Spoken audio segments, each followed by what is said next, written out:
नमस्कार दोस्तों, स्वागत है आपका। दोस्तों देखिए, पीटी मेंस या इंटरव्यू हर जगह लॉर्ड कॉर्नवालिस से संबंधित प्रश्न पूछे ही जाते हैं। तो इसी तथ्य को ध्यान में रखते हुए वीडियो बनाई गई है। उसमें लॉर्ड कॉर्नवालिस के 13 प्रमुख सुधारों को बताया गया है। तो बिना देर के हुए आइए देखते हैं उसका पहला सुधार क्या था। तो लॉर्ड कॉर्नवालिस, इसका समय 1786 से लेके 1793 के बीच में। तो उसका पहला सुधार यह था कि लॉर्ड कॉर्नवालिस का प्रथम कार्य जिले की समस्त शक्ति को कलेक्टर के हाथों में केंद्रित करना था। वह कर वसूलता था। देखिए, कलेक्टर क्या है, कर वसूलता था, कर को कलेक्ट करता था, इसलिए नाम उसका कलेक्टर पड़ गया। और इसकी स्थापना लॉर्ड कॉर्नवालिस से पहले ही वारेन हेस्टिंग के समय हो गई थी, तो कलेक्टर की। तो वह कलेक्टर कर वसूलता था तथा अब कॉर्नवालिस ने उसे दीवानी मामलों पर संपूर्ण तथा कुछ फौजदारी मामलों पर न्याय करने का अधिकार दे दिया गया। यानी कलेक्टर बहुत ही शक्तिशाली हो गया, क्योंकि कर तो वह पहले से ही वारेन हेस्टिंग के समय से वसूलता आता था, लेकिन अब वह दीवानी मामलों पर संपूर्ण तथा कुछ फौजदारी मामलों पर भी न्याय करने का अधिकार उसे मिल गया। तो यह बहुत शक्तिशाली हो गया। दूसरा कि कलकत्ता, ढाका, मुर्शिदाबाद एवं पटना में इन 4 जगहों पर भ्रमणशील न्यायालयों की स्थापना की, जिसका मुख्य न्यायाधीश यूरोपियन ही होता था, भारतीय नहीं होता था, यूरोपियन ही होता था। और देखिए, भ्रमणशील न्यायालय का मतलब कि किसी गांव में कोई मामला हुआ तो न्यायालय उस गांव में पहुंच जाएगा और उस मामले का निपटारा कर देगा। इसी को भ्रमणशील न्यायालय बोला गया। और एपीजे अब्दुल कलाम जी का भी यही स्वप्न था कि भ्रमणशील न्यायालय हो, क्योंकि लोगों को न्यायालय तक जाने में बहुत असुविधा होती है। देखते हैं इसका अगला कार्य लॉर्ड कॉर्नवालिस का। कि देखिए, कॉर्नवालिस संहिता, इसमें क्या है कि 5 प्रमुख उसके सुधार हैं। लॉर्ड कॉर्नवालिस संहिता में कई सुधार हैं, लेकिन 5 प्रमुख हैं। और क्वेश्चन केवल कॉर्नवालिस संहिता पर भी पूछ सकता है, किंतु अगर ये 5 तथ्य याद रहे तो उस क्वेश्चन का आंसर आसानी से दिया जा सकता है। तो देखिए, थोड़ी सी भूमिका है बस कि कॉर्नवालिस ने अपने सभी न्यायिक, सबसे महत्वपूर्ण कि कॉर्नवालिस संहिता न्यायिक सुधारों से संबंधित थी। तो कॉर्नवालिस ने अपने सभी न्यायिक सुधारों को 1793 में सुव्यवस्थित ढंग से प्रस्तुत किया, जिसे कॉर्नवालिस संहिता कहा गया। कॉर्नवालिस संहिता शक्ति के पृथक्करण के सिद्धांत पर आधारित थी। इसकी प्रमुख विशेषताएं निम्नलिखित हैं। तो देखिए, शक्ति के पृथक्करण का सिद्धांत मॉन्टेस्क्यू ने दिया था, और भारतीय संविधान का जो अनुच्छेद 50 है उसमें भी शक्ति के पृथक्करण सिद्धांत को ही अपनाया गया है। कहा गया है कि कार्यपालिका, व्यवस्थापिका और न्यायपालिका के अलग अलग क्षेत्राधिकार होंगे, ये बोला गया है। तो ये शक्ति का पृथक्करण, देखिए कॉर्नवालिस ने भी इसको लागू किया था, इसको अपनाया था। तो 3 जगह से जुड़े गए। तो कॉर्नवालिस संहिता की प्रथम महत्वपूर्ण बात थी कि कलेक्टर से न्यायिक तथा फौजदारी शक्तियां छीन ली गईं। अब वह केवल कर एवं राजस्व वसूल सकता था। यानी कि पहले कलेक्टर को न्यायिक तथा फौजदारी शक्तियां दिया था, अब छीन लिया। अब वो पहले की तरह केवल कर एवं राजस्व वसूल सकता था। और सबसे महत्वपूर्ण कि कलेक्टर जो कर वसूलता था तो उसका 1% उसे दे दिया जाता था, तब दे दिया जाता था कलेक्टर को, अब नहीं मिलता है, पहले 1% दे दिया जाता था। अगला क्वेश्चन, अगला इसमें सुधार महत्वपूर्ण है दोस्तों। अगला सुधार महत्वपूर्ण है कि कॉर्नवालिस संहिता में कि जिला दीवानी न्यायालयों में जिला जज का पद सृजित किया गया। जिला पुलिस की शक्तियां भी इसे दे दी गई। तीसरा कि भारतीय अधिकारियों के अधीन कार्य करने वाली जिला फौजदारी न्यायालय को समाप्त कर दिया गया। और कॉर्नवालिस संहिता में चौथा महत्वपूर्ण है कि रक्त का मूल्य, ब्लड मनी की प्रथा समाप्त कर दी गई। ब्लड मनी क्या है? तो दोस्तों, जैसे कि किसी व्यक्ति ने किसी व्यक्ति की हत्या कर दी, तो जिस व्यक्ति की हत्या हुई है, मान लीजिए इस व्यक्ति की हत्या हुई है, तो जिसने हत्या की है, मान लीजिए हत्यारा है, तो हत्यारा इस पीड़ित परिवार को पैसा रुपया देकर मामले को रफा दफा करवा सकता था।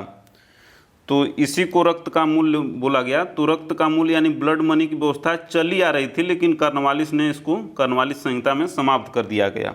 और यह अब भी अरब के देशों में यानी कि सऊदी अरब वगैरह में ये व्यवस्था लागू है, लेकिन कॉर्नवालिस ने उस समय 1793 में इसे समाप्त कर दिया था। पांचवा महत्वपूर्ण है कि हत्या के मामले में हत्यारों की भावना पर अधिक बल दिया गया, ना कि हत्या के ढंग पर। पहले यह था कि किसी की अगर बर्बर तरीके से हत्या की गई है तो उसे ज़्यादा सज़ा मिलती थी। तो कॉर्नवालिस ने प्रथा को बंद कर दिया गया और हत्यारे की भावना पर अधिक बल दिया गया। यानी कि अगर मान लीजिए कि आत्मरक्षार्थ किसी ने किसी की हत्या की है तो उसे कम सज़ा मिलेगी, इस तरह का मतलब प्रावधान किया गया, भावना पर अधिक बल दिया गया।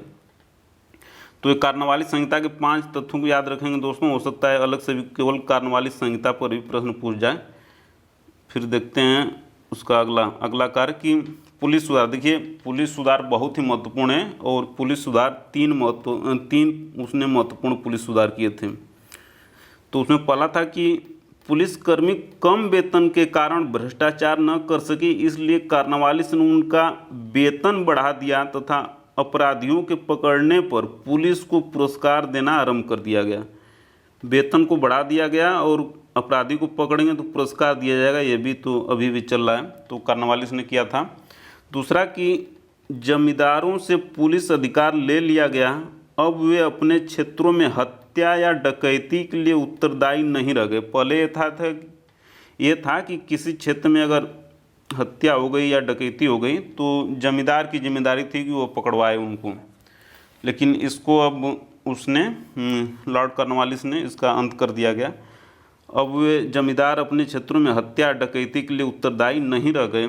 और तीसरा पुलिस सुधार में यह था कि आधुनिक पुलिस थानों, सबसे महत्वपूर्ण दोस्तों कि आधुनिक पुलिस थानों की स्थापना की, जिसका प्रमुख एक दरोगा होता था तो उसकी सहायता के लिए कई सिपाही होते थे।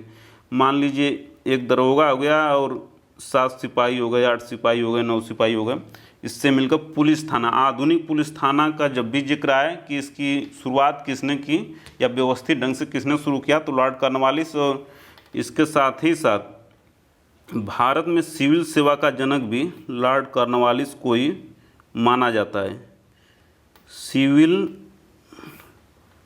सेवा का जनक, सिविल सेवा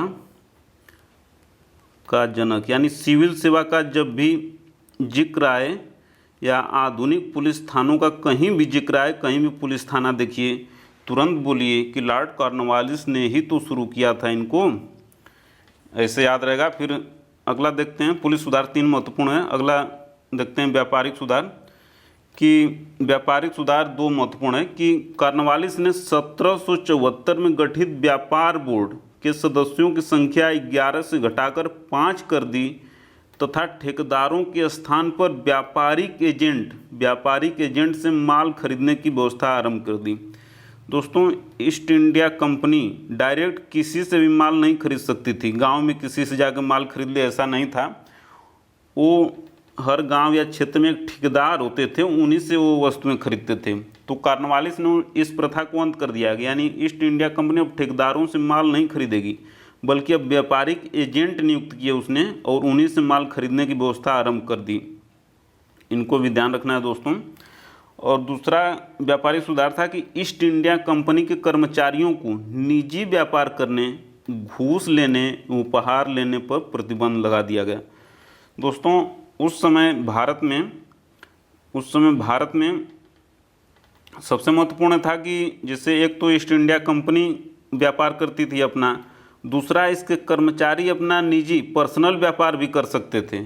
तो होता यह था कि ईस्ट इंडिया कंपनी के जो कर्मचारी थे तो वो अपने लिए जो व्यापार करते थे तो उसके लिए अच्छी वस्तुएं खरीदते थे, और जो कंपनी के लिए वस्तुएं खरीदते थे वो घटिया वस्तुएं खरीदते थे। तो चूंकि एक ही जहाज़ से, मान लीजिए बम्बई से लद के एक ही जहाज़ से कंपनी के अधिकारियों का भी माल गया, कंपनी के अधिकारियों कर्मचारियों का भी माल यूरोप गया और कंपनी का भी गया, तो चूंकि कंपनी के कर्मचारियों का माल अच्छा होता था और ईस्ट इंडिया कंपनी का माल खराब होता था, तो कंपनी के कर्मचारियों का माल आसानी से बिक जाता था क्योंकि अच्छा था, और कंपनी का माल घटिया खरीदते थे सब, तो बिकने में आसानी नहीं होती थी, बिकने में दुविधा होती थी। तो इसीलिए कॉर्नवालिस ने क्या किया कि अब ईस्ट इंडिया कंपनी के कर्मचारियों को निजी व्यापार करने पर प्रतिबंध लगा दिया गया।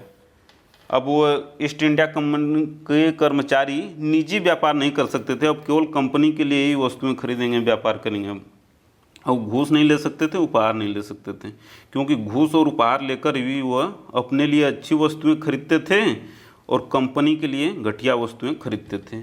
इस कारण से एक ही जहाज़ से माल यूरोप जाता था और यूरोप के बाज़ारों में ईस्ट इंडिया कंपनी का माल आसानी से नहीं बिक पाता था और कर्मचारियों का माल आसानी से बिक जाता था। तो इसी के लिए निजी व्यापार करने पर प्रतिबंध लगा दिया। तो व्यापारिक सुधार दो बहुत ही महत्वपूर्ण थे।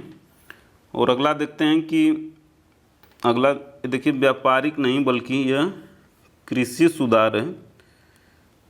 कृषि सुधार है कि 1793 में अस्थाई भूमि बंदोबस्त व्यवस्था शुरू की, जिसमें भूमि का मालिकाना हक जमींदारों को दिया गया। भूमि का मालिक कौन होगा? जमींदार होगा। अस्थाई बंदोबस्त व्यवस्था आगे हम लोग देखेंगे डिटेल में। अभी केवल इतना है कि 1793 में अस्थाई भूमि बंदोबस्त व्यवस्था आरंभ की, जिसके भूमि का मालिकाना हक जमींदार को दिया गया और जमींदार ही भूमि का मालिक मान लिया गया। और जमींदारी प्रथा को देखिए, यानी कि शुरू एक तरह से किया कॉर्नवालिस ने और ख़त्म किया चौधरी चरण सिंह। जब प्रधानमंत्री बने तो जमींदारी व्यवस्था को ख़त्म कर दिए 1970 के दशक में। 1970 के दशक में जमींदारी व्यवस्था को चौधरी चरण सिंह ने ख़त्म किया और शुरू किया था लॉर्ड कॉर्नवालिस 1793 ईस्वी में। सब चीज़ों को जोड़कर देखना है दोस्तों। तो आज इतना ही दोस्तों, मिलते हैं जल्दी अगली वीडियो में। और वीडियो को अंत तक देखने के लिए, लाइक शेयर कमेंट और सब्सक्राइब करने के लिए आपका प्रेम पूर्वक बहुत बहुत धन्यवाद दोस्तों, बहुत बहुत धन्यवाद।